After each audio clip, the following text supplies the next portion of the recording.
My search led me to the study of the spiritual forces with which all of us are blessed.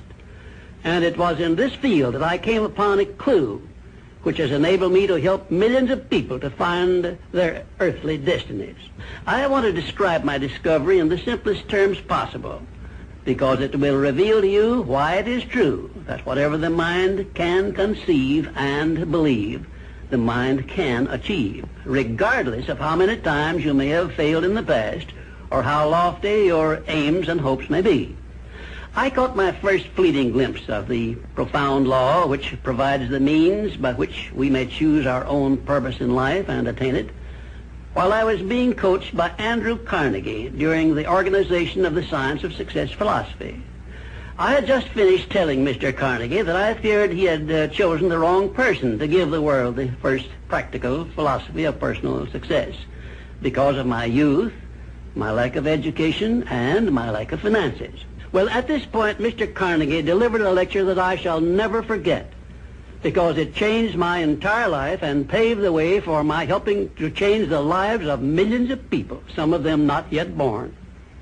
Let me call your attention to a great power which is under your control, said Mr. Carnegie, a power which is greater than poverty, greater than the lack of education, greater than all of your fears and superstitions combined. It is the power to take possession of your own mind and direct it to whatever ends you may desire. This profound power, Mr. Carnegie continued, is the gift of the Creator, and it must have been considered the greatest of all of his gifts to man, because it is the only thing over which man has the complete and unchallengeable right of control and direction. When you speak of your poverty and lack of education, Mr. Carnegie explained, you are simply directing your mind power to attract these undesirable circumstances, because it is true that whatever your mind feeds upon, your mind attracts to you. Now you see why it is important that you recognize that all success begins with definiteness of purpose, with a clear picture in your mind of precisely what you want from life. Then Mr. Carnegie continued his speech with a description of a great universal truth which made such an impact upon my mind that I began then and there to give myself a new outlook on life and set up for myself a goal so far above my previous achievements that it shocked my friends and relatives when they heard about it. Everyone, said Mr. Carnegie, comes to the earth plane blessed with the privilege of controlling his mind power and directing it to whatever ends he may choose. But, he continued, everyone brings over with him at birth the equivalent of 2 sealed envelopes, one of which is clearly labeled the riches you may enjoy if you take possession of your own mind and direct it to ends of your own choice, and the other is labeled the penalties you must pay if you neglect to take possession of your mind and direct it. And now let me reveal to you, said Mr. Carnegie, the contents of those 2 sealed envelopes. In the one labeled riches is this list of blessings. 1, sound health. 2, peace of mind. 3, a labor of love of your own choice. 4, freedom from fear and worry. 5, a positive mental attitude. 6, material riches of your own choice and quantity.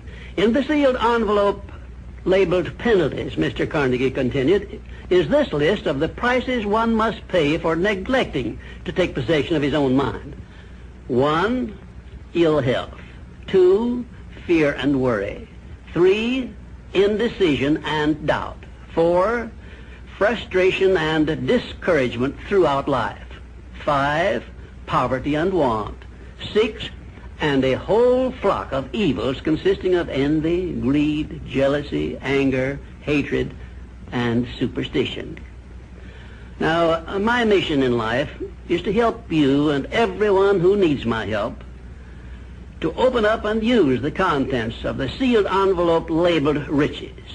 And the starting point from which you must take off if you wish to write your own ticket from here on out for the remainder of your life, I will describe for you in these simple instructions. 1, procure a neat pocket-sized a notebook, or something on the order of this one here, loose leaf affair.